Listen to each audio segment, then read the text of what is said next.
Most welcome my student. कैसे हैं आप लोग?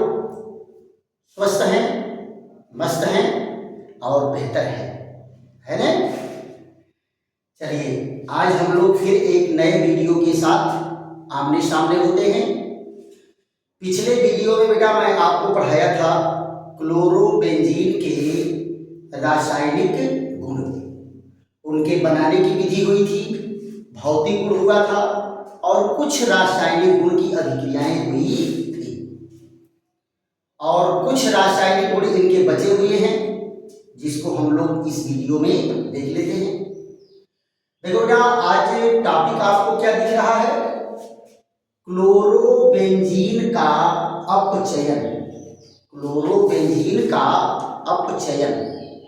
तो बेटा अपचयन को जरा देखो क्या होता है। दो क्रियाएं होंगी अपचयन में। पहला क्या होगा?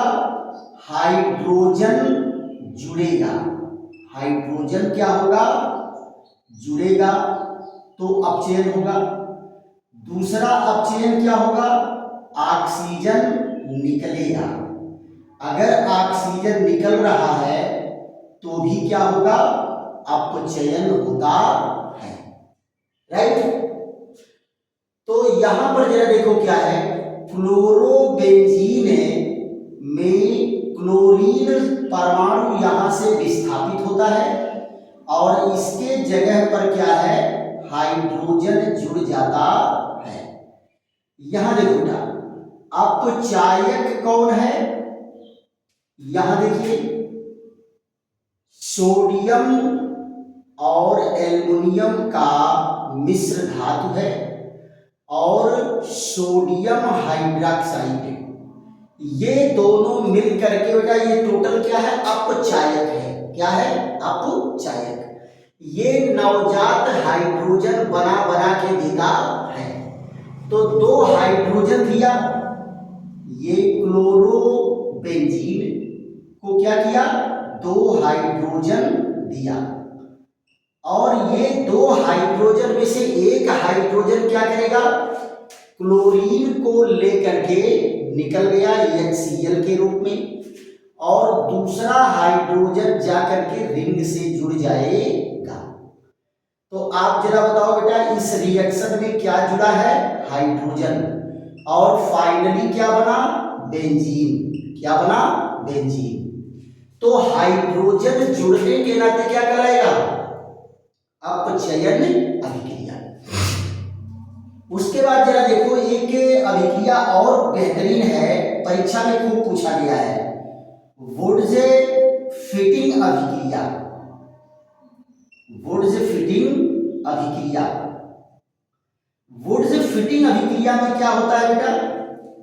वुड्स फिटिंग अभिक्रिया में एक अणु क्लोरोबेंजीन होता है और एक अणु यहां देखिए वुड्स फिटिंग अभिक्रिया, Wurtz Fittig reaction. Wurtz Fittig reaction देखो बेटा इसमें क्या है? ईथरीय विलयन होता है। विलयन कैसा होगा?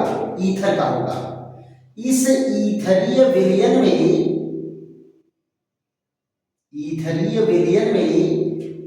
क्लोरोबेंजीन की क्रिया कराते हैं किससे? सोडियम धातु से। यहां देखिए ये है सोडियम धातु और दूसरा अणु है मेथिल क्लोराइड। Methyl chloride. यहां जरा देखो क्लोरोबेंजीन, ये है क्लोरोबेंजीन और ये क्या है? Methyl chloride. ये बेटा सोडियम से क्रिया करेंगे तो आप जरा देखो इतना दूर का मिल करके इसका क्लोरीन इसका क्लोरीन दोनों सोडियम लेकर के किस रूप में निकल गया? सोडियम क्लोराइड के रूप में। अब आप जरा देखो तो बेंजीन के रिंग से कौन जुड़ गया? मेथिल समूह जुड़ जाता है। अब देखो बेटा जब बेंजीन रिंग पर मेथिल समूह जुड़ेगा तो उस यौगिक का नाम क्या होगा? टालू क्या नाम होगा बेटा? टॉलुइन। राइट। फिर उसके बाद जो है हम लोगों की चर्चा किस पर चलेगी? बेंजीन वलय की प्रतिस्थापन अभिक्रिया। बेंजीन वलय की प्रतिस्थापन अभिक्रिया। बेंजीन वलय की प्रतिस्थापन अभिक्रिया। यहां देखिए, बेंजीन वलय की प्रतिस्थापन अभिक्रिया क्या होगी?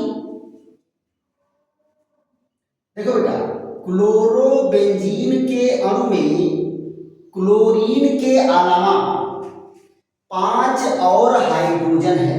ध्यान दो बेटा, क्लोरीन के परमाणु के अतिरिक्त देखो, बेंजीन के एक कार्बन पर तो क्लोरीन लगा है, अब बाकी कार्बन पर क्या है? एक एक हाइड्रोजन होता है। तो इस हाइड्रोजन को हटाने की अभिक्रिया, कोई अभिक्रिया ऐसी हो कि इस हाइड्रोजन को हटा के उसके जगह पर कोई दूसरा परमाणु या परमाणु समूह जुड़ जाए, तो इस प्रक्रिया को क्या कहते हैं? बेंजीन वलय की प्रतिस्थापन अभिक्रिया। बेंजीन वलय की प्रतिस्थापन अभिक्रिया। तो आप जरा यहां ध्यान दो बेटा, बेंजीन वलय प्रतिस्थापन अभिक्रिया में क्लोरो समूह क्या है? क्लोरो समूह आर्थो पैरा निर्देशक समूह है। आर्थो पैरा निर्देशक समूह है किसके कारण? धनात्मक मेसोमेरिक प्रभाव के कारण। ये क्या करता है? क्लोरो आर्थो और पैरा पोजीशन पर इलेक्ट्रॉन का घनत्व बढ़ा देता है। आर्थो और पैरा पोजीशन पर क्या करता है? इलेक्ट्रॉन का घनत्व बढ़ा देगा। तो जरा देखो तो कैसे आर्थो पैरा डायरेक्टली होता है। ये देखो, ये है क्लोरोबेंजीन। क्लोरोबेंजीन में ये क्लोरीन कार्बन से क्या है? ज्यादा विद्युत ऋणीय है, तो अपने बंध के इलेक्ट्रॉन को कुछ अपनी ओर ज्यादा खींचे रहेगा, तो इसके ऊपर क्या जाएगा? पार्शियल नेगेटिव चार्ज, और कार्बन पर क्या जाएगा? Partial positive charge. तो पार्शियल पॉजिटिव चार्ज के कारण ये इलेक्ट्रॉन यहाँ डबल बॉन्ड बनाने लगता है। तो कार्बन पर जब 5 बॉन्ड बनेगा तो एक बॉन्ड टूटेगा। क्यों? क्योंकि कार्बन पर एक बार में 4 बॉन्ड ही बन सकते हैं। तो यहां से देखो, ये बॉन्ड टूट के कहां चला गया? यहां चला गया। अब जरा ध्यान दो, क्लोरीन परमाणु पर कैसा आवेश आ गया? ये इलेक्ट्रॉन दे करके अपने ऊपर धनावेश उत्पन्न कर लिया, इसीलिए इसको क्या कहते हैं? धनात्मक मेसोमेरिक प्रभाव। अपने ऊपर कैसा प्रभाव डाला है? धनावेश। अपने ऊपर धनावेश उत्पन्न किया है, इसलिए इसको क्या कहेंगे? धनात्मक मेसोमेरिक प्रभाव। अब जरा ध्यान दो बेटा, अगर ये इलेक्ट्रॉन इधर दिया बॉन्ड बना करके यहां चलाएगा पहले वाली कंडीशन में, अगर ये इलेक्ट्रॉन यहां दिया तो ये बॉन्ड टूट के यहां चलाएगा, ये रचना बन जाएगी। तो आप जरा बताओ, इलेक्ट्रॉन कहां गया? क्लोरीन का आर्थो पर गया, अब फिर कहां आया? पैरा पर, फिर कहां गया? पैरा पर। यहां जरा देखिए, ये फिर इधर अगर इलेक्ट्रॉन देगा तो टूट के यहां चला जाएगा, और इधर अगर बॉन्ड बनाया तो ये बॉन्ड टूट के यहां चला आया। तो इसकी रचना कैसे हो जाती है? इस तरह से। यहां देखो, डबल बॉन्ड, और ये इलेक्ट्रॉन यहां गया। देखो बेटा, इलेक्ट्रॉन कहां कहां गया है? आर्थो पर गया, पैरा पर गया, और फिर आर्थो पर चला गया। भुला करके भी मेटा पर नहीं गया है। यानी इलेक्ट्रॉन कहां बढ़ रहा है? आर्थो और पैरा पर बढ़ रहा है। फिर देखो, अगर ये यहां जाएगा तो ये टूट करके इधर चला गया, यहां अगर बॉन्ड बनाया तो ये टूट के यहां चला गया। यानी एक केक्यूले रचना से इलेक्ट्रॉनिक डीलोकेलाइजेशन शुरू होता है और दूसरे केक्यूले रचना पर जाकर के रुकता है। ये देखो, यहां से यहां तक कंटिन्यू ये चलता रहता है। तो ये जो रचनाएं बनती हैं, इस रचना को क्या कहते हैं? रेजोनेंस स्ट्रक्चर या इसको क्या कहेंगे? अनुनाद रचना। क्या कहेंगे? अनुनाद रचना। ध्यान दो बेटा, इलेक्ट्रॉन कहाँ गया है? आर्थो पोजीशन पर गया है, पैरा पर गया है, आर्थो पर गया है। यानी इलेक्ट्रॉन कहाँ बढ़ रहा है? आर्थो, पैरा और आर्थो पर बढ़ रहा है। आप जरा देखो तो ये क्या है? ये इसका हाइब्रिड स्ट्रक्चर है। यहां देखिए, यहां पर पार्शियल डबल बॉन्ड बन गया, इसके ऊपर क्या गया? थोड़ा सा धनावेश, आर्थो पर थोड़ा सा ऋणावेश, पैरा पर ऋणावेश और आर्थो पर ऋणावेश। देखो बेटा, ये क्लोरीन अपने ऊपर थोड़ा सा धन आवेश उत्पन्न किया है और बाकी आर्थो पर दोनों और पैरा पर क्या किया? इलेक्ट्रॉन को बढ़ा दिया है। अब जरा ध्यान दो, अगर रिएक्शन करने के लिए इलेक्ट्रोफाइल आ रहा है, कौन आ रहा है? इलेक्ट्रोफाइल। तो ये इलेक्ट्रोफाइल कहाँ अटैक करेगा? आर्थो पर। और कहाँ अटैक करेगा? पैरा पर। क्यों? क्योंकि आर्थो और पैरा पर इलेक्ट्रॉन ज्यादा है और ये धनावेश वहीं जाएगा जहां इलेक्ट्रॉन इसको ज्यादा मिलेगा। और ये मेटा पर क्यों नहीं जाएगा? क्योंकि मेटा पर इलेक्ट्रॉन कम है। इसलिए क्लोरो समूह को क्या कहते हैं? क्लोरो समूह को कहते हैं आर्थो पैरा डायरेक्टिंग ग्रुप। यानी ये क्लोरो समूह ही यहां बैठ करके क्या निर्देशित कर रहा है कि भैया तुम कहां जुड़ोगे? जा करके आर्थो पर जुड़ो, वहां इलेक्ट्रॉन में बढ़ा दिया हूं। जा करके पैरा पर जुड़ो, वहां इलेक्ट्रॉन में बढ़ा दिया हूं। मेटा पर जाओगे तो कम मिलेगा, आर्थो पैरा पर जाओगे ज्यादा इलेक्ट्रॉन मिलेगा। तो तुमको कहां जाना है? आर्थो और पैरा पर जाना है। कौन निर्देशित कर रहा है? क्लोरीन निर्देशित कर रहा है। इसलिए क्लोरीन को क्या कहते हैं? आर्थो पैरा निर्देशक समूह। आर्थो पैरा निर्देशक समूह। यानी आने वाला जो ग्रुप है वो कहां जुड़ेगा? आर्थो और पैरा पर जुड़ेगा। राइट? तो इसको आप लोग नोट कर लीजिए, फट से स्क्रीनशॉट लीजिए, उसके बाद इसके आगे बढ़ते हैं।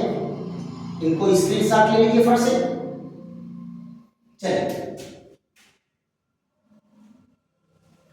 अब एक एक रिएक्शन को देखते हैं कि इनकी कौन कौन अभिक्रियाएं हो रही हैं।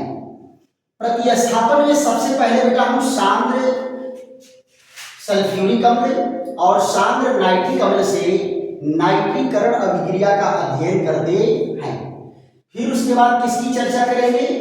हाइड्रोजनीकरण की करेंगे, सल्फोनीकरण की करेंगे। ये अभिक्रियाएं संपन्न होंगी। और फिर इसके बाद क्या है? फ्रीडल क्राफ्ट अभिक्रिया देखना चाहोगे तो फ्रीडल क्राफ्ट अभिक्रिया भी रहेगा। और इसमें एक रिएक्शन बेटा बहुत इंपॉर्टेंट है, डीडीटी बनाने का। किसको बनाने का? डीडीटी। तो पहले एक एक करके हम लोग देख लेते हैं। बेंजीन वलय की प्रतिस्थापन अभिक्रिया में पहला कौन है? नाइट्रीकरण। पहला कौन है? नाइट्रीकरण अभिक्रिया। नाइट्रीकरण अभिक्रिया में क्या होगा? Nitration reaction. Nitration reaction. Nitration reaction, नाइट्रीकरण अभिक्रिया। राइट? नाइट्रीकरण अभिक्रिया में जरा देखो क्या होगा? क्लोरोबेंजीन की क्रिया किससे कराते हैं? क्लोरोबेंजीन की क्रिया कराते हैं सांद्र नाइट्रिक अम्ल। यहां देखिए, सांद्र नाइट्रिक अम्ल और सांद्र सल्फ्यूरिक अम्ल के मिश्रण के साथ हल्का गर्म करते हैं। इन दोनों का मिश्रण बेटा क्या कहलाता है? नाइट्रीकारक अभिकर्मक। क्या कहलाता है? नाइट्रीकारक अभिकर्मक। तो यहां देखो, आर्थो पोजीशन पर नाइट्रो जुड़ता है। यहां जरा देखो, Cl नाइट्रो जुड़ा, ये देखिए इस तरह से। और यहां जरा देखो, ये दोनों स्ट्रक्चर बेटा एक ही है, चाहिए तो आप यहां रिंग बनाइए, चाहिए तो 3 ठो डबल बॉन्ड बनाइए, है ना। तो ये दोनों स्ट्रक्चर एक ही है। फिर यहां देखिए Cl और ये NO2 H2O, यह देखिए ये क्या बना, ortho nitro chloro benzene, ortho nitro chloro benzene. और ये क्या है, para nitro chloro benzene, para nitro chloro benzene का मिश्रण प्राप्त होगा। तो देखो बेटा, इलेक्ट्रोफाइल कहाँ जुड़ा, आर्थो पर जुड़ा और पैरा पर जुड़ा, मेटा पर नहीं जुड़ा। क्लियर। फिर उसके बाद जो है दूसरा रिएक्शन इसका क्या है, दूसरा रिएक्शन है सल्फोनीकरण, सल्फोनीकरण अभिक्रिया, सल्फोनीकरण अभिक्रिया, सल्फोनीकरण अभिक्रिया। ये क्या है, ये है सल्फोनेशन रिएक्शन, सल्फोनेशन रिएक्शन। क्या कहेगा बेटा, सल्फोनीकरण अभिक्रिया। यहां जरा देखो, सल्फोनीकरण में क्या होता है, सांद्र सल्फ्यूरिक अम्ल के साथ गर्म करते हैं। क्या किया जाता है बेटा, सांद्र सल्फ्यूरिक अम्ल के साथ गर्म करते हैं, तो इसके 2 अणु भाग लेता है। एक अणु अभिकारक के रूप में भाग लेता है और दूसरा अणु जो है ये सल्फ्यूर क्या कहते हैं, उत्प्रेरक के रूप में भाग लेता है। एक अणु उत्प्रेरक और एक अणु अभिकारक। तो यहां पर भी देखो सल्फो ग्रुप कहां लगता है, सल्फो ग्रुप आर्थो पोजीशन पर लगेगा और पैरा पोजीशन पर लगेगा। यहां देखिए SO3H और दूसरा क्या बना, ये यहां पर Cl और ये SO3H और H2O। यहां पर देखो बेटा, ये नामकरण अगर करेंगे तो सल्फो ग्रुप सबसे ऊपर वरीयता क्रम में है। IUPAC नामकरण में जो वरीयता क्रम का चार्ट है, अम्ल समूह के बाद COOH के बाद इसी का नंबर है, तो नामकरण इसके आधार पर होगा और ये साइड ब्रांच हो जाएगा। तो आप जरा ध्यान दो, अगर ये क्लोरो के ये आर्थो पर है तो इसके ये भी तो आर्थो पर है। अगर क्लोरो समूह से ये पैरा पर है तो इसको अगर लेंगे तो ये भी तो पैरा पर है। तो यहां क्या हो जाएगा, ortho chloro benzene sulphonic acid, sulphonic acid. और यहां जरा देखो, para chloro benzene sulphonic acid, sulphonic acid, para chloro benzene sulphonic acid बन करके तैयार हुआ। तो यहां भी सल्फो ग्रुप कहां जुड़ा, आर्थो और पैरा पर जुड़ा है।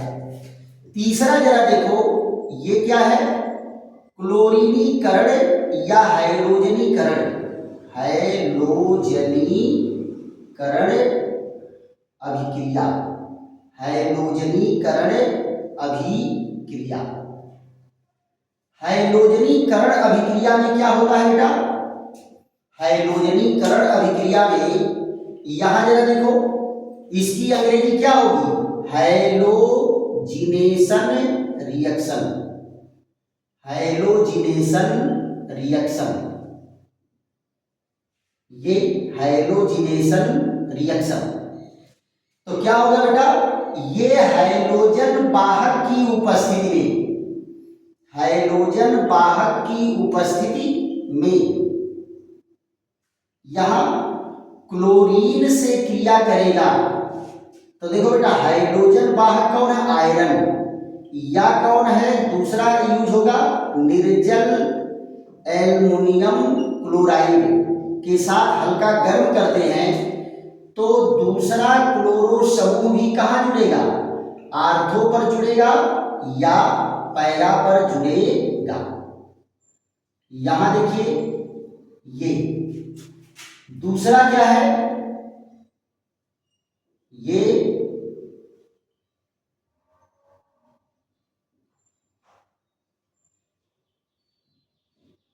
देखो, और क्या निकलेगा यहां से? HCl। इसका नाम क्या होगा? Ortho dichlorobenzene, ortho dichlorobenzene. और यहां क्या है? Para dichlorobenzene, para dichlorobenzene. ये जो है, देखो, ये दोनों अभिक्रियाओं में जुड़ने वाला नाइट्रो ग्रुप कहां जुड़ा? आर्थो पैरा पर। सल्फो कहां जुड़ा? आर्थो और पैरा पर। क्लोरो कहां जुड़ा? आर्थो और पैरा पर। ये कौन निर्देशित कर रहा है? ये क्लोरीन, कि तुमको कहां जुड़ना है? आर्थो और पैरा पर जुड़ना है। सो इस क्लोरो समूह को क्या कहते हैं? आर्थो पैरा निर्देशक समूह, आर्थो पैरा निर्देशक समूह। क्लियर? एक बेटा बहुत ही महत्वपूर्ण अभिक्रिया है जिसको क्या कहते हैं? DDT बनाने की विधि है ना। तो इसको पढ़ कर लेते हैं। इसका जरा स्क्रीनशॉट लीजिए, तो स्क्रीनशॉट लीजिए या वीडियो रोक रोक करके धीरे धीरे आप नोट भी कर सकते हैं। और नोट तो बेटा बनाइए करिए आप लोग।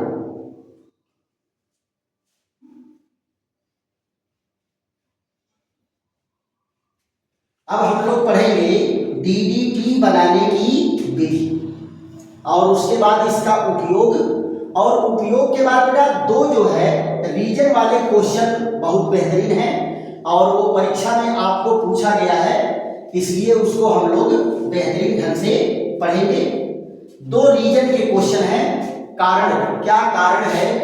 और जब विज्ञान में बेटा कारण के क्वेश्चन मिलते हैं तो पढ़ने का मजा आ जाता है। जब कारण ये ऐसा होता है तो क्यों होता है, जब आपको कारण पता चल जाता है तो पढ़ने में मजा आने लगता है। हाँ, ये अब मुझे पता चल गया कि काहे होता है ना। चलिए, तो इसमें क्या है?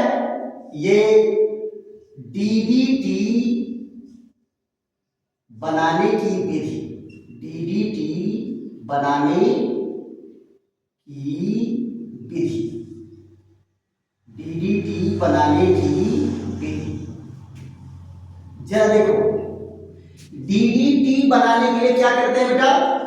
यहां जो है कंडीशन होती है सांद्र सल्फ्यूरिक अम्ल, सांद्र सल्फ्यूरिक अम्ल की उपस्थिति में क्लोरोबेंजीन की क्रिया किससे कराते हैं? क्लोरल से।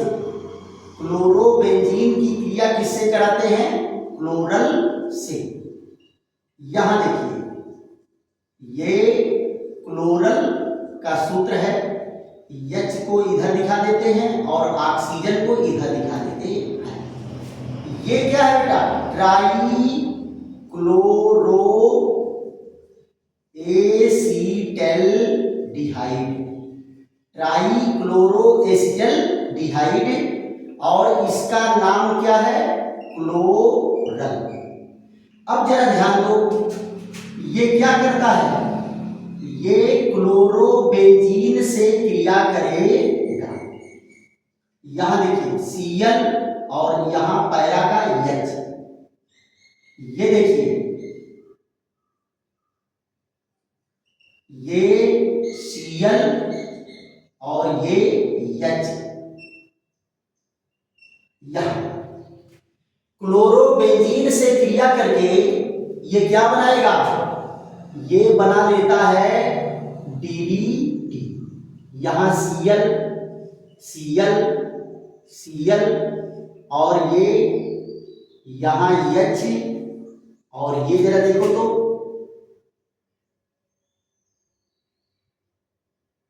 यहाँ, और दूसरा क्या है, ये है।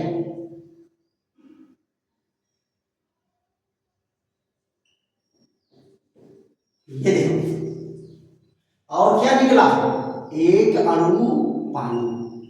सांद्र सल्फ्यूरिक अम्ल क्या है बेटा, ये डिहाइड्रेटिंग एजेंट है। कहीं से इसको पानी निकालने का मौका मिलेगा तो कार्बनिक यौगिकों में से पानी को निकाल के अलग कर देता है। तो सांद्र सल्फ्यूरिक अम्ल क्या है, एक बेहतरीन निर्जलीकारक है। अब आप जरा देखो, दोनों के पैरा पोजीशन पर क्लोरो समूह लगा है कि नहीं लगा है, दो ठो फेनिल समूह लगा कि नहीं लगा है, और तीन ठो क्लोरो लगा है। तो इसका नामकरण क्या होता है, देखो तो नाम, पैरा पैरा, फिर die chloro, para para die chloro, और फिर क्या है, डाई फेनिल, डाई फेनिल, और फिर क्या है, try chloro, try chloro ethane, try chloro ethane. देखो ये दो कार्बन का क्या है, इथेन है, और तीन ठो क्लोरो लगा है। तो जरा इसका शॉर्ट फॉर्म देखो तो क्या है, डी डी टी। शॉर्ट में इसको क्या कहते हैं, डी डी टी, क्या कहते हैं, डी डी टी। ये क्या है, ये प्रबल कीटनाशक है, प्रबल कीटनाशक है, प्रबल कीटनाशक के रूप में इसका प्रयोग किया जाता है। फसलों पर इनका छिड़काव होता है ना। कीड़े मकोड़ों से बचाने के लिए क्या होता है, फसलों पर छिड़काव किया जाता है। क्लियर। तो डीडीटी का बहुत नाम सुने थे। अब डीडीटी के बारे में आप जान गए कि डीडीटी क्या होता है और कैसे बनता है, राइट। अब इनका उपयोग देख लेते हैं। इनका उपयोग क्या है, उपयोग, यूज, उपयोग। पहला देखो क्या है उपयोग में, डीडीटी के निर्माण में, इधर ये देख लो, डीडीटी के निर्माण में, डीडीटी के निर्माण में। दूसरा क्या है, अनेक एरोमेटिक यौगिक, अनेक एरोमेटिक यौगिक, अनेक एरोमेटिक यौगिक जैसे फिनाल, जैसे फिनाल, एनिलीन, और क्या आपका टालुइन आदि के निर्माण में, आदि के निर्माण में इसका बेटा क्या है, ये यूज है। क्लियर। अनेक एरोमेटिक यौगिकों के निर्माण में, डीडीटी के निर्माण में इसका यूज होता है, राइट। अब जरा ध्यान दो, इसमें क्वेश्चन बेटा आते हैं, बढ़िया क्वेश्चन, कि क्या कारण है कि कुछ देशों के द्वारा डीडीटी का उपयोग रोक दिया गया है, डीडीटी का उपयोग रोक दिया गया है। तो क्वेश्चन नंबर 1 देख लो, क्या कारण है कि कुछ देशों के द्वारा डीडीटी का उपयोग, डीडीटी का उपयोग प्रतिबंधित, प्रतिबंधित कर दिया गया है, प्रतिबंधित कर दिया गया है।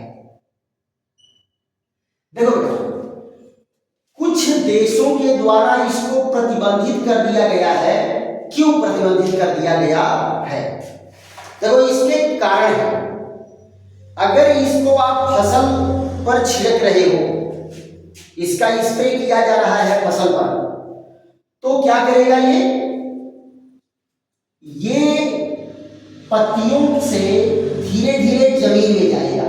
कहां जाएगा? जमीन में। और ये जल्दी डिकम्पोज नहीं होगा, ये जल्दी नष्ट नहीं होगा।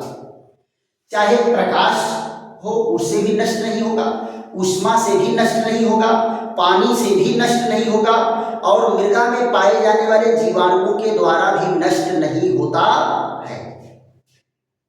दूसरी चीज, जब बरसात होगी तो ये बरसात के जल के साथ धीरे धीरे नदी और तालाब तक पहुंच जाता है। आप प्रयोग कहां किए थे? खेतों में, फसल पर, और ये जमीन में गया और फिर बरसात के पानी के साथ कहां पहुंच गया? तालाब और नदी में। वहां नदी और तालाब में रहने वाले जलीय जीवों के लिए खतरा बन जाता है, ये उसके लिए जहर का काम करेगा। तो पहला तो नुकसान ये है कि पानी वाले जीवों को नुकसान पहुंचाता है। दूसरा कारण देख लो कि ये जमीन में रहेगा, मृदा में रहेगा, और ये है क्या? फैट सोलुबल है। क्या है? फैट सोलुबल है। फैट सोलुबल है, और ये फैट सोलुबल होने के नाते जड़ों द्वारा अवशोषित होकर के पौधों में पहुंच जाता है। जड़ों द्वारा अवशोषित होकर के पौधों में पहुंच जाता है, और पौधों की वसा भी स्टोर हो जाता है। पौधों की वसा में क्या है? स्टोर हो जाएगा। अब फिर उन्हीं पौधों से हम लोग भोजन लेंगे, तो ये जहरीला पदार्थ हमारे शरीर में पहुंच जाएगा, तो हमारे शरीर में भी बहुत सारी घातक बीमारियों को पैदा करता है ना? कैंसर वैसर उत्पन्न कर देगा, मुआने वाली बीमारी। तो इसके दोषों को देखते हुए कई देशों ने 1970 के बाद इसको प्रतिबंधित कर दिए कि इसका छिड़काव अब फसल पर नहीं किया जाए। तो ये इसका कारण है। 2-3 लाइन 4 लाइन इसके बारे में लिख देंगे, आपको 1 नंबर में ये करता है, 1 नंबर से ज्यादा क्वेश्चन नहीं आता है। क्यों ये प्रतिबंधित है? दूसरा क्वेश्चन बेटा और इंपॉर्टेंट है, इसको जरा आप लोग नोट कर लीजिए, फिर उस क्वेश्चन पर चर्चा करते हैं।